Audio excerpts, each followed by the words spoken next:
Arbery Fine Arts Building is home to the Fine Arts Center, which features the Malcolm Field Theater, Rhea Miller Recital Hall, and our smaller Black Box Theater. You can catch some amazing theatrical productions performed by our students, as well as musical concerts here. The best part about these productions is that you don't have to be a theater major to take part in them.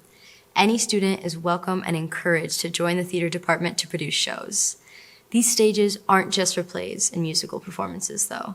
In the past years, they have been the venue for renowned poets sharing their creativity, hypnotists sending students to sleep, national political figures, and one of my personal favorites, Intercultural Night. Students from more than 50 nations that attend SVSU get to share their culture through music, dance, and beautiful ethnic clothing. Arbery Fine Arts Center also contains soundproof rooms for music lessons. These rooms are perfect for students to practice their instruments, as opposed to playing them in their dorm rooms and waking up the entire building. The crown jewel of Arbery is the Marshall M. Fredericks Sculpture Museum, which features more than 200 works that span the career of Detroit-based public sculptor Marshall M. Fredericks. The main sculptures featured are the Spirit of Detroit and Christ on the Cross. This eye-catching museum is one of the many free services that SVSU has to offer.